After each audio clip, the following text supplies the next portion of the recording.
à toutes et à tous et bienvenue dans ce 12e épisode de Cité Talks live. On est avec Michel. Bonjour Michel.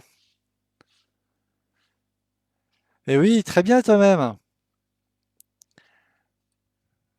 Alors toi, tu es résident à la Maison du Liban, c'est ça? Tu es un résident plus qu'actif sur un plan vie de maison et culturel.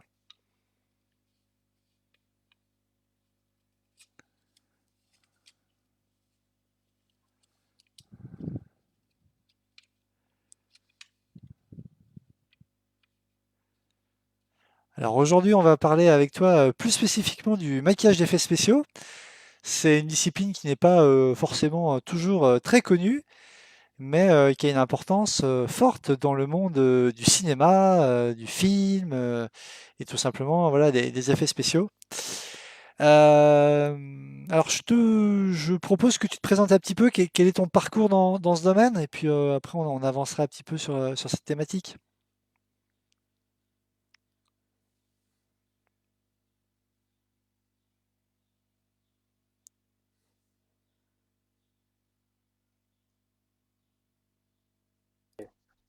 Faire fait une transition vers l'architecture, mais en même temps, j'ai travaillé beaucoup en art, comme étant un artiste, de faire des tableaux. Et peu à peu, j'ai décidé avec le face painting de faire comme ça dans les anniversaires, peu à peu, d'engager vraiment le talent de la peinture, mais sur les enfants. Et j'ai commencé à découvrir que à la fin de l'idée, à la fin, le maquillage effets spéciaux, c'est une imitation du réel. Et puisque ma formation en peinture était une formation classique, donc j'ai essayé de faire ça, des petites blessures, et j'ai vu que ça marche très bien. Donc peu à peu, j'ai commencé à évoluer et à travailler dans ce domaine, mais j'ai pas encore appris professionnellement. Donc, comment dire, j'étais appris ça moi seul sur les vidéos YouTube, etc. J'ai commencé même à faire des prothèses, de regarder comment les faire sur les chaînes. Mais j'ai arrivé à un moment où je dis, bah, je veux finalement, autre que mes études d'architecture, d'étudier profondément cet univers des faits du maquillage effets spéciaux. Donc j'ai voyagé au Royaume-Uni, aux Royaumes-Unis, et là-bas j'ai étudié à Neil Gorton's studio le maquillage effets spéciaux et les prothèses d'une façon très avancée. Et peu à peu, bien sûr, j'ai participé à plusieurs concours dans des films, tournages de cinéma. Et récemment, j'ai gagné le deuxième prix du French Body Paint Awards pour l'année 2019. Mes Donc c'était félicitations. vraiment, merci, c'était vraiment une étape assez importante parce que ça fait un an que, maintenant ça fait 2 ans, mais quand j'ai gagné le prix, ça fait un an que je suis déménagé à Paris. Et vraiment, c'était une chance pour moi pour mettre mes capacités comme maquilleur effets spéciaux en test contre des autres artistes internationaux très renommés. Et j'étais vraiment très content de faire ça. Mais a priori, oui, donc j'ai un petit peu un parcours assez divers.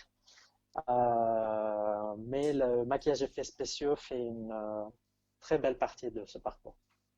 Donc tu avais quand même une base artistique avant de te lancer là-dedans. Tu avais quand même une base, on va dire, plutôt classique dans la peinture.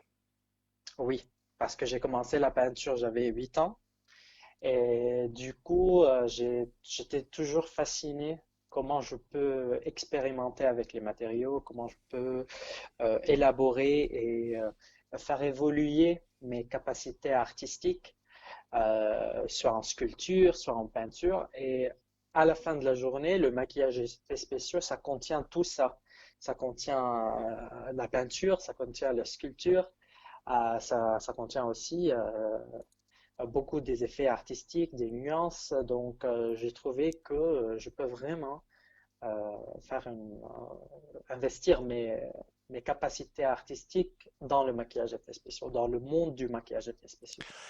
Par monde du maquillage effets spéciaux, qu'est-ce qu'on entend? Parce que j'ai l'impression à voir ton travail et les images qu'on me fait montrer au début de cette vidéo que Il y a une partie qui a l'air d'être de la prothèse, des choses qui ont l'air d'être plus du maquillage au sens plus traditionnel comme on l'imagine, donc un pinceau, un certain nombre de matières pour peindre, éteindre la peau et les cheveux. Oui, Voilà, comment ça s'organise? d'accord. Il faut clarifier une chose, c'est que vraiment le maquillage effets spéciaux, c'est pas juste ce qu'on voit là, les blessures, on met beaucoup du sang, on voit beaucoup des vidéos sur YouTube, sur Instagram, où les gens ont dit, ah, moi je fais du maquillage effets spéciaux, je mets un petit peu de la pâte, je mets du sang et voilà, on est maquilleur effets spéciaux. C'est pas ça le cas. C'est un domaine tout entier. Le maquillage effets spéciaux, c'est de faire un changement sur un être humain, ou bien dans quelques cas, bien sûr pour faire des blessures, mais sur les animaux, mais en général c'est sur un être humain, de faire un changement qui n'est pas réel, mais qui semble réel, soit d'une façon de, du trauma, des accidents, etc., ou bien d'une façon de fantaisie, du côté du fantaisie des monstres, etc. Et il y en a aussi dans ce domaine-là plusieurs catégories. Parce que le maquillage d'effets spéciaux, c'est pas juste du maquillage et de la peinture. Quand on entre dans le monde des prothèses, ce qui sont des ajouts qu'on met sur le corps, qu'on les colle sur le corps humain, qui sont 3D, qui en a donc un ajout de troisième dimension à la peinture. Ben là, on entre dans un domaine de sculpture parce que on commence par sculpter la prothèse, par faire du moulage, par exemple. Là, je peux vous montrer un truc quand on va travailler sur un acteur. On commence par prendre une empreinte. Oups, désolé, à cause du câble. On commence à prendre une empreinte du visage en plâtre pour avoir les dimensions du visage. Comme ça, on peut après sculpter sur cette partie-là. Euh, Comme on peut voir là, par exemple, sur un autre visage où on commence par les étapes à faire des sculptures, ça va être les prothèses qu'on les enlève après, et puis on fait un moulage pour, soit en résine, par exemple, pour faire le- les prothèses dedans. Donc, puis pour couler du silicone ou en foam latex ou en latex. Donc, et puis après, il y en a le travail de coller la prothèse finie sur le l'acteur.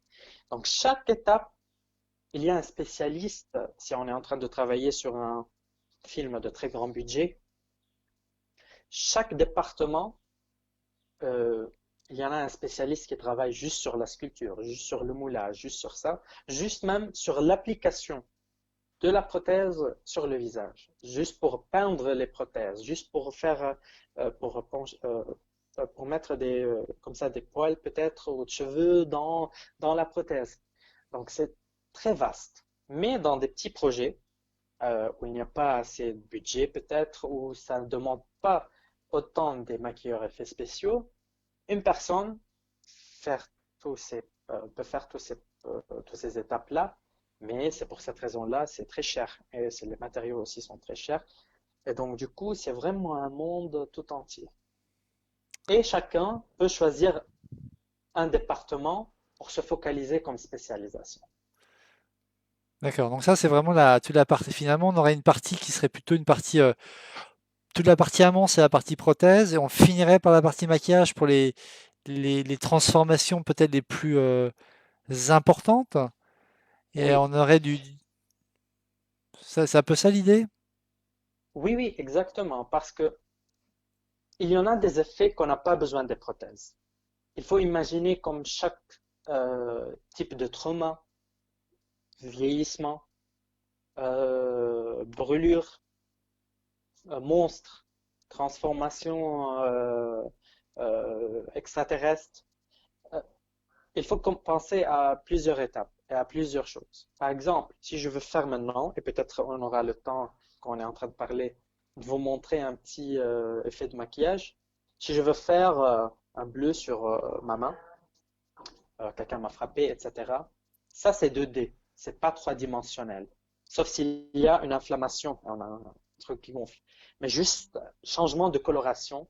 Là, par exemple, j'ai juste besoin du maquillage. Et par exemple, on utilise beaucoup, c'est proche du maquillage que les gens utilisent normalement, les femmes, etc. Mais ça, c'est par exemple, c'est Alcohol Activated Palette. Ce sont des couleurs activées par l'alcool seulement. Donc, they are waterproof. Donc, si on met de l'eau, ça ne s'enlève pas.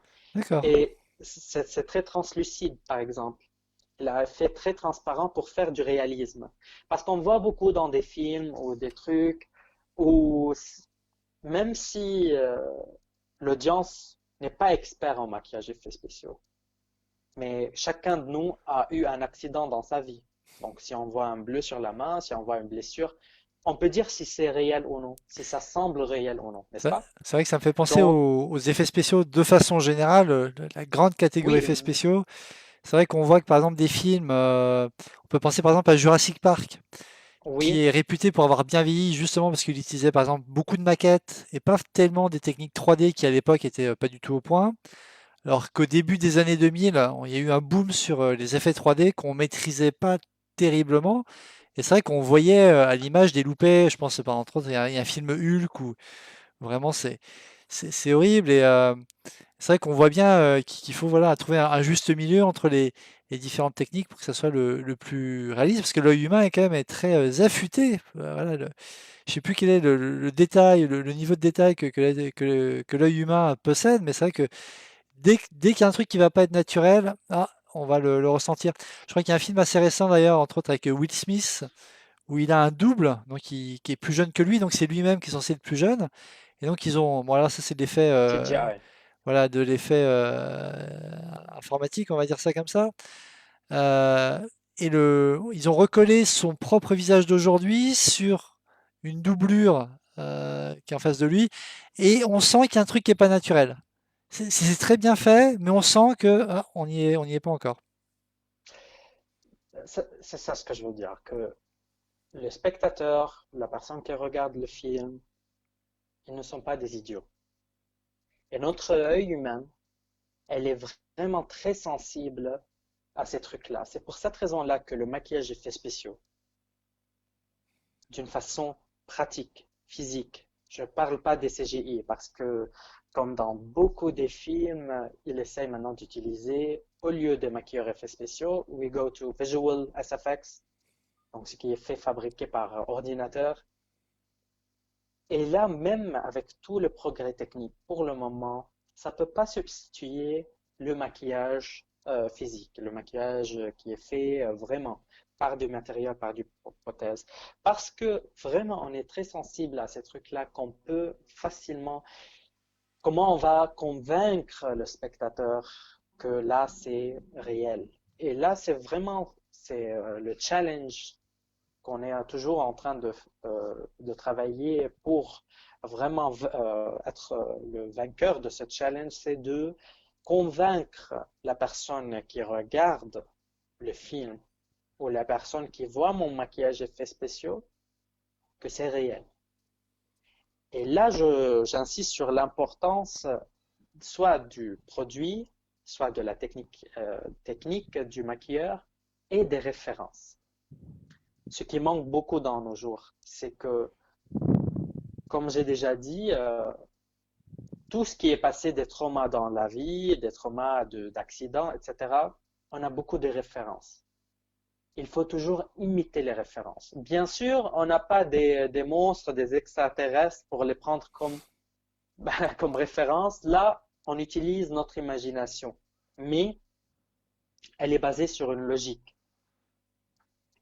Et là, quand j'étais en train de parler de ces produits-là, par exemple, de cet effet translucide, c'est que on peut travailler par couche pour faire le plus réel semblant. Parce qu'à la fin de la journée, c'est pas un tampon de peinture qu'on va mettre. Et quand je reviens à ce sujet-là que vous avez mentionné sur sur ce qui est réel et ce qu'on est en train de faire pour convaincre le spectateur, c'est les références, qu'il faut toujours les imiter. Dans cette façon-là, vraiment le maquillage effets spéciaux sera wow. Mais quand on essaye de euh, mettre la fantaisie devant le réel, là, on est en train de créer vraiment comment dire, un échec, un échec dans ce qui est dans notre projet. Comme par exemple le film Revenant de Leonardo DiCaprio. Beaucoup du maquillage effets spéciaux a été fait physiquement par des prothèses. Même si ça semble, à une fois, c'est impossible, comment ils ont dû faire, ils ont fait vraiment un mariage extraordinaire entre l'ordinateur et les prothèses et le maquillage effets spéciaux traditionnel pour donner ce résultat magnifique. Quand l'ours il est en train d'attaquer Leonardo DiCaprio, etc. Vraiment, tout est fait d'une façon incroyable parce que à la fin de la journée, le maquillage effets spéciaux, c'est physique. C'est, comment dire, ça se réagit avec tout l'environnement, l'air, la lumière, le mouvement de faire ça. Et je ne crois pas qu'on est à ce moment-là prêt à le faire d'une façon digitale. Comment ça se passe du coup en termes d'équipement? Tout à l'heure, tu montrais donc ce maquillage, on va dire, qui ressemble à ce qu'on peut utiliser globalement dans la vie quotidienne avec donc entre autres, un côté waterproof qu'on a moins. Tu as quoi comme autre, on va dire, matériel de base pour créer ces maquillages d'effets spéciaux? Moi, j'aime toujours quand je suis en train de faire des petites démos de maquillage ou en général, j'insiste toujours que les matériaux peuvent jouer un rôle très important dans le maquillage, mais aussi on peut trouver des alternatives. C'est que il y a le concept out of the kit, c'est-à-dire qu'on peut utiliser des trucs qu'on trouve dans notre cuisine. Par exemple, si je veux faire du sang, je ne veux pas acheter du sang professionnel fabriqué d'une façon hyper réelle. Bah, j'ai le betterave, j'ai le farine de maïs, je peux faire un mélange, je peux créer des trucs.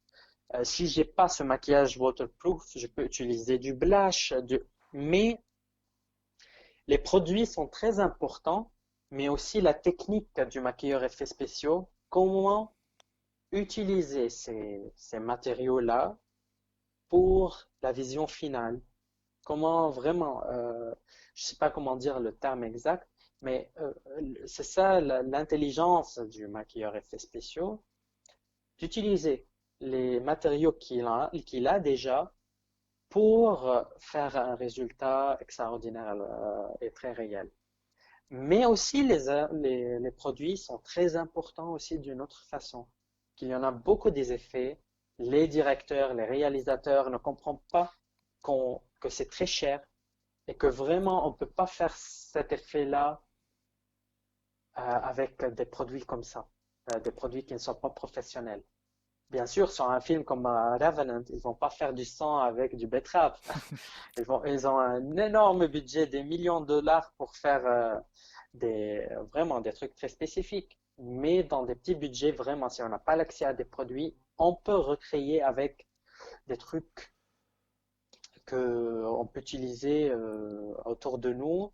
Stuart Bray, qui est un extraordinaire maquilleur effets spéciaux, il a fait plusieurs démos où il a utilisé vraiment des trucs de la cuisine, etc., pour, ou bien des matériaux très basiques de maquillage, pour vraiment recréer des traumas, des blessures qui sont extraordinaires. Mais à la fin de la journée, il y a un compromis. Comment ça se passe sur la partie artistique pour toi? Par exemple, on vient te voir, on te dit bon, il va nous falloir un maquillage, d'effets spéciaux. Alors, c'est vrai qu'on peut imaginer que sur la partie, on va dire blessure, on est sur un truc un peu entre guillemets traditionnel. On essaye de reproduire la réalité. Mais quand on va dans la fiction, comment toi tu imagines la transformation que le personnage va devoir avoir pour justement avoir ce côté crédible face à l'œil du spectateur. Oui. Moi, j'aime beaucoup travailler sur des projets où on est en train de faire introduire ça, des créatures qui sont pas des êtres vivants qu'on connaît dans notre monde, euh, parce que c'est beaucoup plus difficile, comme vous avez mentionné, que d'être crédible. Si je veux faire un extraterrestre, j'ai jamais connu un extraterrestre, comment il respire, comment il a des organes. Mais là, si on voit les films, euh, euh, le plus grand, comment dire, the most successful films, les films qui ont eu beaucoup plus de succès pour leur caractère des extraterrestres ou des créatures, des monstres, tout est basé sur des créatures qu'on les connaît. Pour faire comme une logique, une base de structure. J'ai travaillé sur un projet où c'était un projet, un film bah, par la réalisatrice Cynthia Boujaoudé où elle m'a dit, j'ai besoin de faire un monstre qui ressemble à, à vulture. C'est quoi en français? C'est l'oiseau qui mange les cadavres Euh, Il y a dans le le désert. vautour, le vautour. Le vautour, oui, le vautour. Donc du coup, elle m'a dit qu'elle a besoin de faire un monstre qui ressemble à un vautour. L'histoire dans le film, c'est qu'une petite fille dans une famille, elle est harassée sexuellement par son père. D'accord. Et elle a voulu représenter ce caractère qui est le père comme ce monstre-là qui vient chaque nuit dans sa chambre. Et elle m'a dit, oui, j'ai besoin de faire ce monstre-là. Bah, ça n'existait pas, mais j'avais un trait que c'est le vautour, par exemple. Et là, on commence à voir, d'étudier l'anatomie. Comment on peut intégrer l'anatomie de cet oiseau-là dans l'anatomie humaine?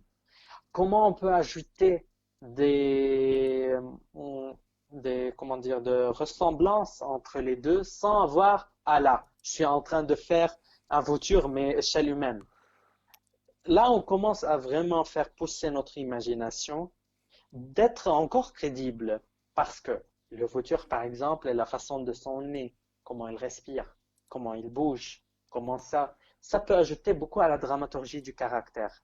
Et là, quand on voit le caractère de sa façon bossue, etc., si on peut, il y en a aussi une vidéo sur mon Instagram où on voit ce clip-là, c'est que on peut dire, ah oui, on peut voir directement la référence, mais sans être formel, sans être vraiment très littéraire dans la reproduction euh, de ce caractère. Et même dans plusieurs cas aussi. Il faut toujours voir que là, si ce monstre-là, il a trois cœurs, par exemple, il respire comment? Et ça, on se base sur l'anatomie humaine et on essaye d'imaginer si on avait si on n'habitait pas par terre, sur Terre, par exemple, sur Mars, là, il n'y a pas d'oxygène, qu'est-ce qui se passe? Comment la coloration du sang sans oxygène? Là, on commence à créer une infinité des options qui restent crédibles scientifiquement, mais qu'on n'a jamais vues dans notre vie réelle. Alors c'est vrai que pour le scénario, là, ça fait indéniablement penser à la chanson de la chanteuse française alors Barbara, voilà, on sent que ça colle en termes d'histoire. Euh, sur les prothèses, tout à l'heure tu nous montrais, là, il y a un visage, le moulage au plâtre, comment ça se fait? C'est un plâtre qui est relativement dur pour que le visage D'accord. puisse bien rentrer ou c'est un mastic comme par exemple chez le dentiste qui ont plutôt Non, non. des trucs un peu mous.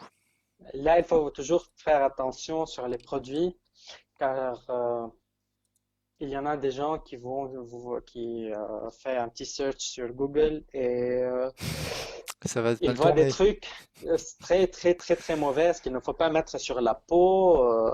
Il y a des gens qui ont fait du moulage du visage avec du plâtre Ah ouais, non, directement ne faites pas appliqué ça sur chez le vous. visage. Non, il faut être très honnête dès le début que il y a une procédure, il y a des matériaux spécifiques pour l'être humain. spécifique pour le corps, spécifique pour le maquillage effets spéciaux. Et c'est une procédure très longue qui peut durer des mois. On commence premièrement par prendre l'empreinte du visage avec soit du silicone qui est cosmétique ou bien d'alginate qui est un poudre en mélange avec de l'eau. D'accord. Après, on prend l'empreinte qui sera fortifiée avec du bande du plâtre. On peut tirer premièrement, comme on voit là, le visage, premier moule. Ça, c'est le base, c'est la base. Mais il y en a des défauts, des bulles d'air, etc.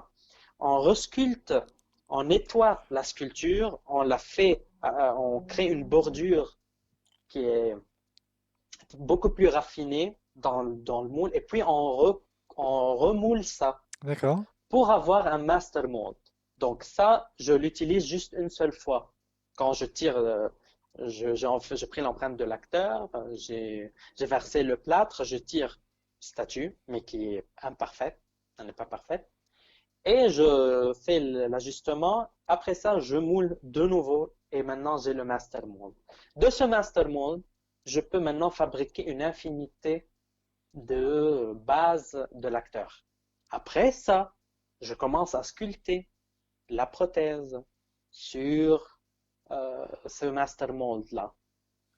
Puis je l'enlève cette prothèse-là, je moule de nouveau et je fais sur le parti positif. Si je fais juste, par exemple, sur le nez, j'ai pas besoin de mouler de nouveau ça. Non, je refais une base du nez seulement. Et je fais donc dans ce cas-là le moule du nez avec le prothèse. Donc, dans ce cas-là, il y a un énorme travail, des positifs, des négatifs, c'est-à-dire je veux dire des empreintes positives et une empreinte négative. Une empreinte négative, c'est l'empreinte, par exemple, ça c'est une empreinte négative. Ça c'est appliqué à Sophie Calle. Je ne sais pas si vous la connaissez. C'est une artiste française Oui, qui fait internationale. de bien, qui est bien coté d'ailleurs, qui est très reconnu en tout cas dans ses créations.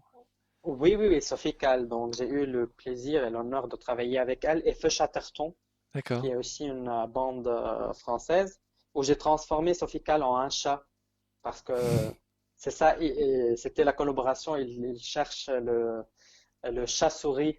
C'est le chat de Sophie Calle parce que qui a décédé, elle a décidé de faire cette collaboration avec plusieurs artistes pour créer des chansons sur son chat.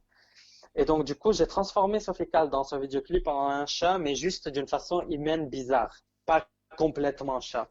Donc ça, c'est le moule négatif, D'accord. parce que il y avait la partie positive qui représente juste la partie de ce visage de Sophie Calle et qui entre là. Donc je coule le silicone après dedans, si je fais une prothèse en silicone. Il y a plusieurs choix de faire la prothèse. On peut parler sur ça après. Et je mets le positif, la partie positive, et la prothèse s'est produite entre la partie négative et la partie positive, qui est presque 5 mm. Ça dépend de combien je veux l'épaisseur du prothèse. Et voilà, comme ça, j'ai produit la prothèse. Désolé, j'aurais dû apporter des prothèses que j'ai fabriquées, mais ils sont dans un studio où je travaillais. Mais malheureusement, maintenant, avec le confinement et pas trop ça, j'ai pas pu aller pour apporter plus des exemplaires. C'est ce que Euh, j'avais dans ma chambre. En termes de temps, par exemple, tu vois, l'image qui servait d'illustration à ce live là que je repartage là, au-dessus de moi, ce personnage qui a une tête voilà, un peu de dragon, de lézard avec des cornes, Oui, tu mets combien de temps à faire ça? Parce qu'on imagine que c'est pas une demi-journée, un petit moule par-ci, non, non. un coup de ponçage du visage pour les petites bulles, et puis, et puis on est parti. Oui. Juste du coup, Tanguy, parce que moi, je ne peux pas te voir sur mon écran. Ok. Je suis en train de regarder sur mon ordinateur pour voir ce que tu me montres. Voilà. Bah, l'image du personnage en forme de dragon là, avec les cornes. Oui, oui, oui, d'accord, ok. Donc, ça, c'était mon projet final dans l'école de maquillage du Neil Gorton Studio. Et ça a pris à peu près 5 semaines pour D'accord. faire la fabrication de ce masque-là. J'ai, en effet, j'ai juste avec moi ici, le masque il est au Liban, mais j'ai juste Les cornes? oui, d'accord, qui étaient là. Donc, fabriqué en résine, très léger. Ça a pris 5 semaines parce que j'ai sculpté tout ça. Vous pouvez voir quand ils ont La vidéo? quand la vidéo, quand on a vu la vidéo, toutes ces étapes-là, c'était pendant 5 semaines pour prendre l'empreinte de l'acteur, faire le master mold, sculpter, mouler la sculpture, faire dedans parce que le dragon, il peut ouvrir sa bouche. Et du coup, pour faire ça, pour sculpter The Horns, euh, à la fin de la journée, mais ce qui était en forme latex, qui est comme de l'éponge, du latex éponge, donc c'était pas très lourd. Je ne peux pas faire ça en silicone parce que sinon ça va être très lourd sur le visage de l'acteur. Et durant la journée où on a filmé à la fin, j'ai juste mis le masque tout entier et coller, faire du maquillage sur les yeux, sur les mains, etc. Parce que ça dépend du choix du maquillage. Mais ça, vraiment, ça prend 5 semaines. Ok. Et en termes de Et réutilisabilité, ça se ça, passe. c'était réutilisable. Parce que c'est vrai qu'on peut, il y a plein de pièces, on voit que c'est pas un élément unique. Les gens pourront regarder la vidéo sur son Instagram, je la remettrai à la fin. Mais c'est vrai qu'on voit qu'il y a un certain nombre de pièces qui s'ajustent, qui se recollent, et j'imagine qui se remaquillent à chaque fois qu'on le porte. Et j'imagine que parfois c'est pas possible de faire quelque chose qui va être réutilisable tous les jours sur un cycle de tournage et qu'il faut quasiment reproduire une copie par jour Oui. des accessoires. Donc là, on parle sur... il y a plusieurs catégories, mais comment dire, en général, on a les prothèses en silicone et prothèses en foam latex. Ce que j'ai fait, ça, le masque, c'était en foam latex. Et dans le silicone, soit on peut faire un masque en silicone qui est réutilisable tout entier, mais si c'est une prothèse collée sur le visage, et puis on fait fondre Les bords? les bords pour avoir une intégralité parfaite avec le visage, ça c'est pas réutilisable. Tandis que quand on fait, même il y en a des pièces qu'on fait en foam latex, mais juste des petites prothèses qu'on les colle, ça c'est une différente technique, c'est pas aussi réutilisable. Le seul truc qui est réutilisable, c'est quand on fait un masque tout entier, soit en silicone, soit en foam latex. Mais même si c'est réutilisable, dans les grands tournages, il faut reproduire une dizaine et une dizaine pour Ok, ça casse, en j'imagine. cas, au cas ça casse, ça va faire des cracks, Ouais, ça se déchire. etc., des fissures. Ça peut vraiment affecter le maquillage. Donc, il faut produire beaucoup. Imagine que juste pour produire un seul prototype, ça coûte beaucoup. Donc, imagine comment pour produire 10 prototypes, 10 prototypes, colorés de la même façon, exact, pour les tournages, ça peut coûter très cher. Et malheureusement, là, dans les petits budgets, il ne comprend pas ça. Donc, toujours, on dit, ah là, si on a fait ça, on peut le réutiliser après. Mais non, ça, c'est beaucoup plus compliqué que ça. Et C'est vraiment beaucoup plus compliqué. comment on continue à se former dans cet univers? Parce que j'imagine qu'il y a des produits qui sortent régulièrement. Toi, peut-être que tu testes toi-même des choses, des mélanges de produits. Il y a quand même un côté un peu de chimie, de voir, par exemple, il y a peut-être des cols que tu mélanges avec une autre Grave. colle, ça fait des réactions un peu inattendues ou voulues, justement. Voilà, comment toi te formes et tu expérimentes dans cet univers?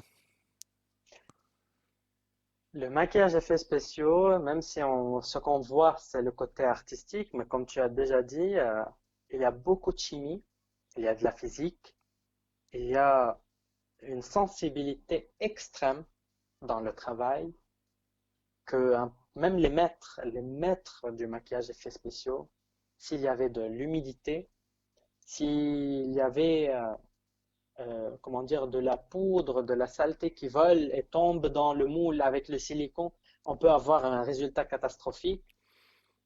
À la fin de la journée, c'est vraiment de la chimie. On travaille avec de la résine, du fiberglass, du polyester, plâtre, silicone, mais silicone additif, silicone tensile. Il y a vraiment beaucoup, beaucoup de produits qui sont hyper, hyper chers. Et là, chaque jour, il y en a des nouvelles innovations pour faire des nouveaux produits parce que quand on voit l'histoire du maquillage effets spéciaux, vraiment, on dit des prothèses en silicone, ça fait pas très longtemps qu'ils ont commencé vraiment à utiliser des prothèses en silicone. Parce que ça a commencé l'évolution avec, bien sûr, le film The Exorcist, que Dick Smith, la grande légende du maquillage d'effets spéciaux, qui a commencé à intégrer des prothèses, qui a fait c'était avec Ozfell, mais je dis là-bas d'une façon plus engagée avec Dick Smith et plus innovative, et de commencer à introduire le silicone. Mais les pièces de silicone qui sont encapsulées pour les faire fondre sur le visage, donc comme ça on aura un résultat hyper réel. Ça date pas plus que 20 ans, 15 ans. Toi, tu avais Donc l'air c'est vraiment de très dire, récent. si j'ai bien suivi, que ça fait à peu près 2 ans, un peu plus de 2 ans que tu fais aujourd'hui du maquillage d'effets spéciaux, c'est ça? Moi, j'ai commencé le maquillage effets spéciaux en 2012. Ah oui, non, il y a bien plus longtemps, il y a 8 ans. Et toi, Oui, tu as senti, tu as vu une ou deux évolutions majeures déjà sur 8 ans de pratique, sur un oui, produit ou sur un maquillage, des choses, tu te dis, il y a 8 ans, on n'aurait pas pu du tout faire ça comme ça? oui, oui, ça, sur les empreintes, par exemple, du visage. Avant, il utilisait l'alginate pour faire l'empreinte, mais l'alginate, il faut couler directement le plâtre parce que l'alginate, quand ça devient une pâte et il sèche, si on le laisse 1 heure, tout l'eau va s'évaporer et ça va rétrécir. Donc, on va perdre Tout le toute détail. l'empreinte. Avant, on peut pas, bien sûr, utiliser le silicone sur le visage, c'est pas bien. Mais il y a eu vraiment du travail par Neil Gorton lui-même sur de trouver cette innovation qui a vraiment changé beaucoup le maquillage, de faire ses empreintes avec un silicone spécifique pour le maquillage. Et même aussi avec l'évolution de tout ce qui est des produits, des techniques qui ont vraiment bouleversé le monde du maquillage effets spéciaux, de faire des prothèses hybrides en ajoutant les, les points forts de plusieurs éléments, de plusieurs produits chimiques en une seule prothèse, ça vraiment a aidé beaucoup de changer et à évoluer l'extension de maquillage effets spéciaux. Bien sûr, aussi avec l'ajout des animatronics, ce qui est l'ajout de mécanique dans les prothèses. Si tu as regardé ce film The Wonder Boy, qui est je ne sais pas le nom en français, parce que peut-être, bien sûr, vous connaissez le film en français. Il a gagné beaucoup de prix d'Oscar. C'est un petit enfant qui a un visage déformé C'est et de qui va à Wonder Boy l'école. aussi, je crois en français, Ah, d'accord. je crois. De ce film-là, si vous voyez comment ils ont fait le maquillage effets spéciaux, waouh, c'est incroyable. Il y avait une machine, euh, une mécanique électrique qui bouge dans la prothèse pour que ça fait semblant quand il est en train de bouger son visage, etc., de travailler aussi avec le corps. Ça, avant, parce qu'on ne peut pas mettre des trucs mécaniques qui peuvent marcher assez petites. Avant, on a besoin de très grands mécaniques, etc. Donc tout ça, on est vraiment en train d'évoluer ce domaine-là vers des infinités des options Et, qu'avant, on n'aurait pas dû et donc toi, tu pouvoir fais le aussi un faire. peu de mécanique électronique sur des petits moteurs? Moi, non, c'est pas ma spécialité. Et là-bas, c'est un domaine tout entier. Bah, Ça n'a rien à faire avec le maquillage effets spéciaux. C'est un domaine tout entier qui s'appelle animatronics. Là-bas, moi, par exemple, si je veux travailler sur ça, je fabrique le visage, par exemple, et eux, ils font le mécanique dedans et ils mettent le masque en silicone sur ça, par exemple. ok. Mais il y a toujours d'une communication entre les deux. Une communication entre les deux, mais ça, c'est par exemple une idée comment le maquillage effets spéciaux est en train aussi de s'intégrer avec plusieurs domaines. Tout à l'heure, pour un petit retour en arrière sur la partie plutôt créative, c'est vrai que tu disais que bon, finalement, quand on va aller vers la création de personnages de l'ordre de l'imaginaire, il y a un gros travail à la fois sur le visuel pour le rendre crédible, mais également sur finalement l'écosystème dans lequel va évoluer le personnage pour qu'il soit crédible. Tu parlais effectivement s'il a trois cœurs, comment il va respirer, comment va être le sang, et ainsi de suite. Est-ce que toi, dans ton expérience ou dans ta connaissance, euh, les maquilleurs d'effets spéciaux ont une place dans la conception des univers, où malheureusement ils arrivent peut-être des fois un peu trop en bout de chaîne, on leur laisse pas tellement le champ pour rendre encore plus crédibles les personnages qui sont créés. Voilà, je pense par exemple à des films, tu vois, comme Alien, où on allait chercher soit des dessinateurs connus, ou soit des gens qui avaient déjà eux-mêmes créé des univers, et donc qui ont vraiment participé à la création, à l'identité, à l'écosystème de l'alien. Et donc ça fait un produit finalement, ça fait une grosse claque parce que tu as l'impression que tous les créatifs ont participé de corps pour créer le monstre presque idéal, le plus imbriqué dans son écosystème. Voilà, toi c'est quoi ton ressenti là-dessus ou ton vécu? Euh, Quand j'ai déjà mentionné que le domaine de maquillage effets spéciaux, c'est assez vaste, il y en a la position juste de creature design, quelqu'un qui fait le design des créatures. Son travail, son boulot, c'est juste la conception. Il ne sculpte pas, il ne fait rien. Lui, il peut aussi être un maquilleur effets spéciaux, il peut pas être un maquilleur effets spéciaux. Mais dans un très grand département, c'est lui le concepteur. Il fait des sketchs, il dessine. Il prend ce sketch-là, il parle avec les coordinateurs de maquillage effets spéciaux, etc. Et il le prend chez un sculpteur. Ce sculpteur, lui, il commence à créer ce caractère dans le monde réel, de faire la forme, de transformer en 3D. Et même maintenant, avec le dessin virtuel, avec le ZBrush, qui est un outil assez récent, qui a aidé beaucoup à évoluer de sculpter en 3D sur l'ordinateur, pas en réel, comme ça on peut expérimenter, c'est plus facile, etc. Il commence à créer en 3D, il prend ça vers le sculpteur. Ça a changé beaucoup. Avant, non, on fait des maquettes, on voit le directeur, il aime, il n'aime pas. Imagine qu'il prend 3 mois pour sculpter un truc, et à la fin de la journée, vraiment, le réalisateur va venir, j'ai pas aimé, on recommence.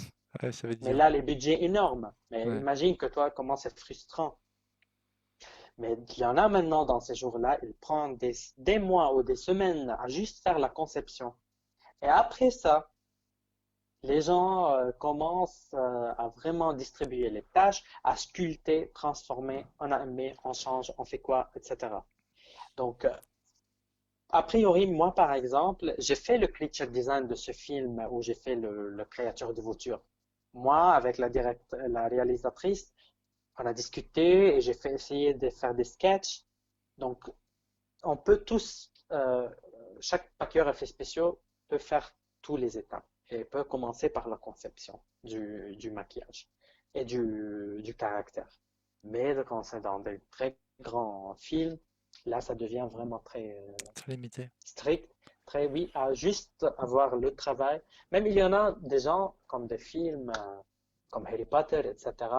Quelqu'un qui fait juste la conception d'un type des monstres, parce que ça devient énorme. Personne ne peut faire pas tout ce travail-là.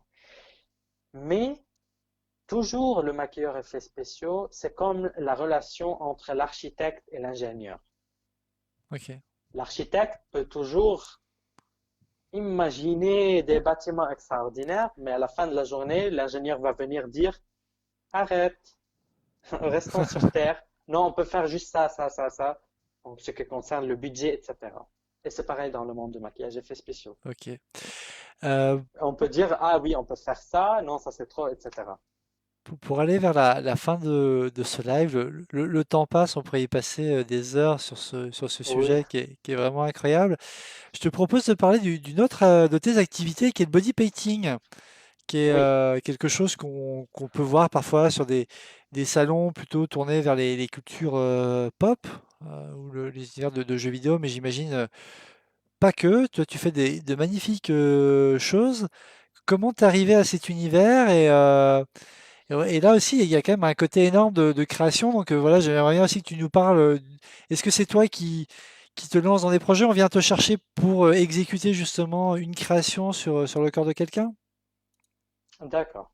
Donc pour le monde du body paint, c'est pas du maquillage effets spéciaux, mais c'est dans le domaine, dans l'esprit du maquillage et de la peinture. Pour moi, j'ai commencé, je peux considérer que j'ai commencé avec le body paint avant le maquillage effets spéciaux. Parce que moi, étant un peintre, j'évolue toujours quand j'ai dessiné sur des fleurs, etc. Donc ça, c'est plutôt du face paint, body paint. Après, je suis dirigé pour se focaliser sur le maquillage effets spéciaux, qui n'est pas nécessairement artistique. Mais à un moment précis, on peut faire confondre les deux univers aussi en même temps, de faire des prothèses, de maquillage effets spéciaux et du body paint. Mais on revient au body paint. Donc, du coup, c'était toujours pour moi, j'étais très fasciné d'une pièce d'art vivante. Parce que le corps humain, qui représente l'essence de la vie, on le transforme en un canvas. On peut peindre n'importe quoi. Des concepts, des messages, faire des installations avec ce corps humain-là. Et donc, j'ai commencé à travailler pour plusieurs événements. Soit ils me parlent, pour des événements artistiques, de mariage, même, imagine. On a besoin de faire des statues, des silhouettes, du body painting artistique. Mais aussi en même temps, il y en a des fois que moi, je décide, je veux faire une pièce d'art. C'est comme un tableau. Il y a un message, c'est juste de l'artistique, ou soit il y en a vraiment un message concret dans ce body painting. Ou soit je veux faire un cosplay, où je fais une récréation d'un caractère animé, d'un caractère de dessins animés, du Marvel, DC, Comics, tu sais. Et donc, vraiment, c'est aussi un autre monde tout entier, mais on a besoin de produits aussi très chers, on a besoin de trucs, parce qu'à la fin, c'est du cosmétique, c'est de la peau humaine, et on ne peut pas mettre n'importe quoi. Mais pour moi, j'ai trouvé un très grand plaisir dans ce domaine-là, parce que vraiment, on peut, comment dire, faire de l'expression artistique incroyable. Et dans tous mes travaux, j'ai essayé de faire plusieurs trucs, soit des cosplays, des caractères, ou bien juste des pièces d'art avec un message derrière. Que, que les gens trouvent que c'est une nouvelle façon de transmettre l'art, parce que c'est très interactif. Tu as un être humain devant toi, complètement nu, mais tu vois pas ça, tu ne sens pas ça, tu perds ce clash social, si on veut dire, de la nudité. Tout ça s'évapore dans La création. cette création artistique magnifique. Et moi, ça, c'est mon plaisir ultime de vraiment casser les tabous et Et, et- de, oui, et comment tu t'imagines, parce que finalement, bon, moi je ne suis pas du tout peintre. Donc voilà, mais dans ce que je peux imaginer, c'est vrai, tu as une toile devant toi, c'est de la 2D, tu peins, tu as une vision, tu as un peu une photo mentale de ce à quoi tu dois arriver, tu y vas. Tu as un objet usuel du quotidien, une tasse, un verre, une assiette, un bol, un cube, une boule. C'est des objets, voilà, qui font partie de notre quotidien depuis toujours, sur lesquels on a, voilà, par des cours d'art plastique ou par l'expérimentation, on a eu l'habitude de dessiner rien qu'avec un feutre, voilà. Mais un corps humain, il y a de multiples formes, il y a de multiples contours, la peau a des réactions assez particulières. Comment t'envisages finalement une œuvre comme ça sur un corps humain? Parce que c'est pas juste une des calcomanies, faut épouser toutes les formes du corps. Comment tu te prépares à ce type d'œuvre? premièrement, on prépare toujours de côté technique, de faire des tests avec nos produits sur les modèles. pour pas envisager des allergies, pour pas avoir des accidents d'allergie et vraiment toujours de penser ce que je veux mettre sur le corps du modèle, est-ce que j'accepte de mettre sur mon corps? Ça, c'est la première question à poser. Après ça, je commence quand je prépare le concept, le sketch, ce que je veux dessiner, c'est ça le concept. Donc, je commence à discuter aussi avec soit les gens qui ont commandé à faire ce body painting, ou bien si moi je le fais pour un but artistique en collaboration avec des autres artistes, on commence à parler de ce concept-là. Comment je veux travailler avec ce corps humain-là? Parce que chaque corps, il est très unique. Et parfois, quand on demande, j'ai besoin du modèle, je ne peux pas accepter n'importe qui parce que ça ne peut pas marcher avec le concept. Donc, c'est vraiment, ça devient très sensible de choisir un thème qui marche avec le corps. Et puis, de parler avec le modèle, de lui mettre en situation mentale, de comprendre ce qui va passer. Il va rester nu pendant des heures et des heures. Les body painting peuvent prendre 8 heures à faire, en plus. Ça dépend de la complexité. Et donc, du coup, je trouve qu'il faut mettre ça en discussion, toujours en communication avec le modèle. Et de plus, de trouver la meilleure façon de le faire. C'est quoi l'endroit? Est-ce qu'il y a humidité? Est-ce qu'il y aura une transpiration du corps du modèle? Donc, c'est vrai, je trouve moi que le body painting, c'est beaucoup, beaucoup plus difficile que de faire une toile. Ok. C'est totalement un univers différent. Oui, Et ça demande ça reste un humain une quand même exigence, qu'on a devant soi. une exigence incroyable. Rapidement, techniquement, on utilise quoi? On utilise une espèce de base, comme sur du maquillage traditionnel, sur lequel on peint pour que le maquillage accroche. Non, on peut directement, si on a du maquillage professionnel pour le corps, il faut voir le type de peau du modèle, s'il est très oily, s'il a de la D'accord? graisse, etc. Parce qu'il faut le nettoyer bien sûr bien. Le base, ça, c'est parce que le primer, c'est très cher. Et le base, c'est beaucoup plus cher. Donc, Ok. on l'utilise juste pour couvrir les endroits les plus sensibles à avoir une allergie. Parce que notre corps humain, il est beaucoup plus habitué à des trucs que notre visage. Le visage, c'est la partie humaine Ouais. la plus sensible. Mais toujours, bien sûr, on fait un test, et ça, c'est un petit tip si quelqu'un maquilleur nous regarde, c'est que je fais Sur un la test nuque? sur le cou en arrière. Si en cas où il fait de l'allergie, c'est très facile à cacher. Je fais pas un test là et après mon modèle est là, il a l'œil rouge tout entier. Donc comme ça, je fais un test et je commence à peindre. Mais D'accord. je peux mettre un base juste pour le visage, mais pour le corps humain, ça n'a pas besoin parce que sinon, l'utilité, c'est juste de réduire en cas où d'allergie. Et toujours, on protège le visage premièrement, mais Ok. on s'en fiche du reste du Et corps. ça peut rester combien de temps un maquillage comme ça? Parce que bon, tu mets 8 heures à le peindre, très bien. Après, éventuellement, il y a un show, il y a une soirée, il y a un événement, il y a... Ouais. La qualité des produits. Donc, soit ça peut durer des heures, mais à la fin de la journée, soit il peut durer une demi-heure. On a eu beaucoup des endroits où j'ai fait du maquillage, du full body paint, que j'ai mis des heures à faire. Et après, dans le show, il n'y avait pas de l'AC, de l'air conditioner. Merde. Donc, les modèles ont commencé à transpirer. Et tu sais, ils vont pas payer pour du peinture waterproof. Donc, c'était du maquillage normal. Donc, tout commence à fondre.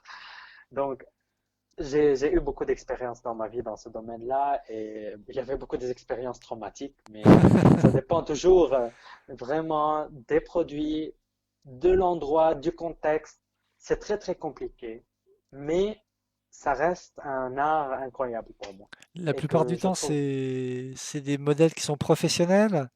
Parce que j'imagine qu'il ça faut pas dépend. trop bouger, non?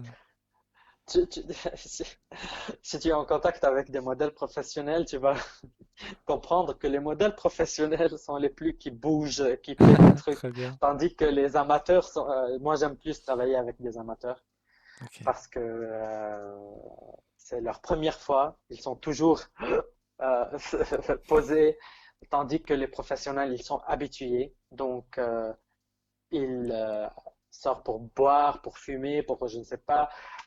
Ça devient beaucoup plus compliqué avec eux, tandis que les gens, quand on fait du body paint première fois, ils sont comme ça en extase de voir qu'est-ce qu'on est en train de faire.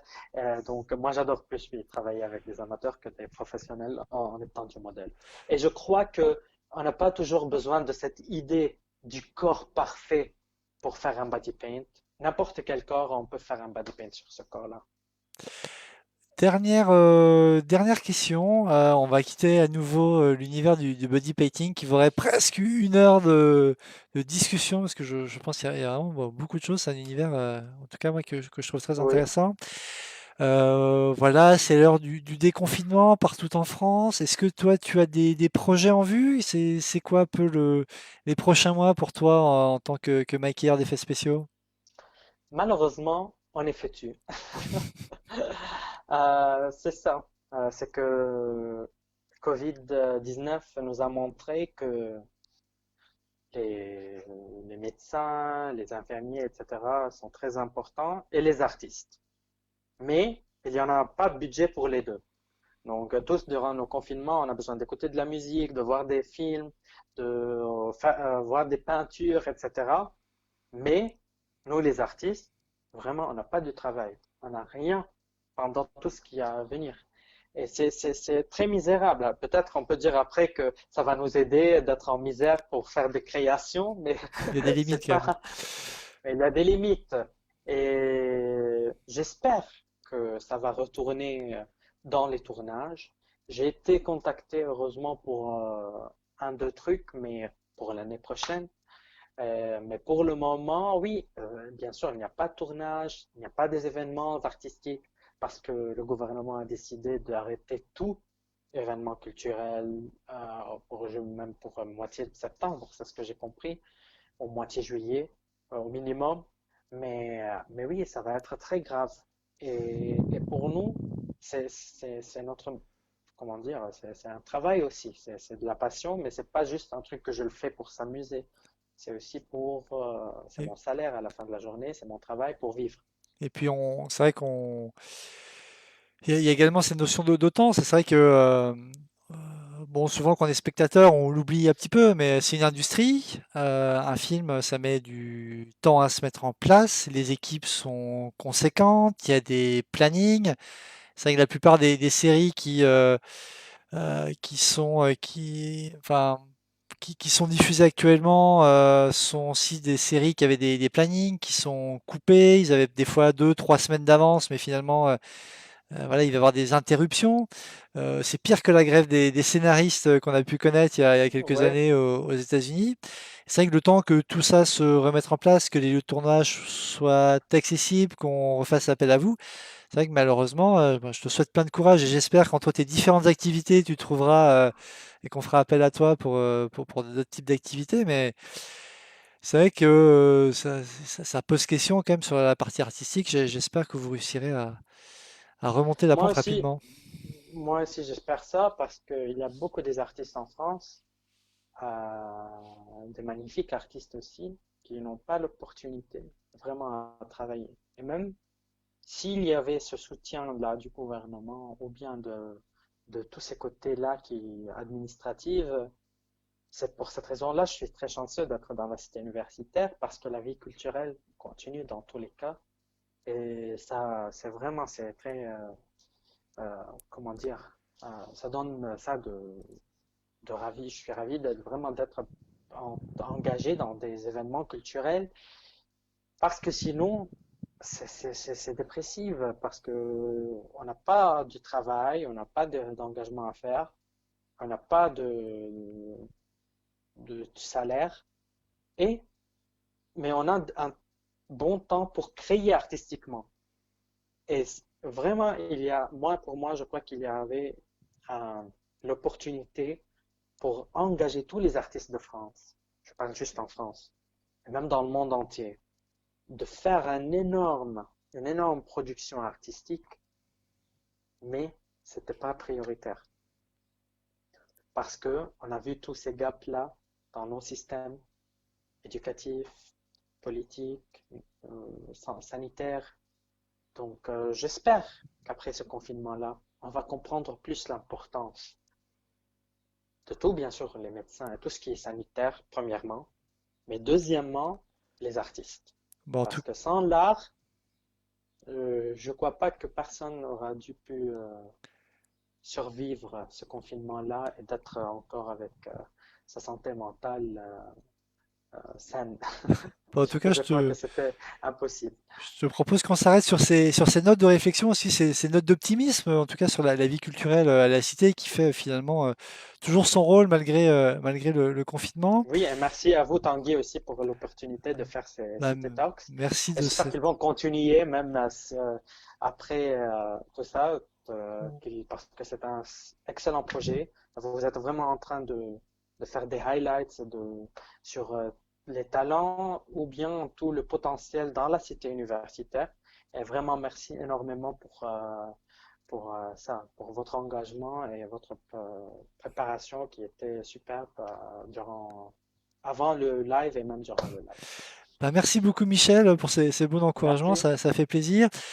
Pour ceux que ça intéresse, alors on n'a jamais réussi à vraiment le faire marcher, mais demain on tente une recette de cuisine en live. Voilà, le suspense est à son comble.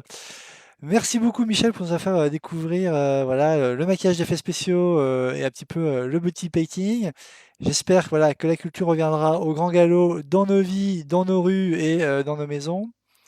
Je vous souhaite à toutes et à tous une excellente soirée et puis eh bien, à bientôt pour de nouveaux lives. À On est en train de vous bientôt. préparer des choses. Et on se quitte avec quelques vidéos et photos Bye bye. géniales de Michel. Pas de Et cheese. puis, je vous mettrai en lien évidemment son compte Instagram. Et Michel, si vous voulez aussi mettre quelques références vers d'autres créateurs que vous aimez bien, je pourrais également les rajouter. Excellente soirée à toutes et à tous. Au Bye revoir bye. la chose, fait de la famille Adams pour les plus anciens. Salutations. Bye bye. Au revoir.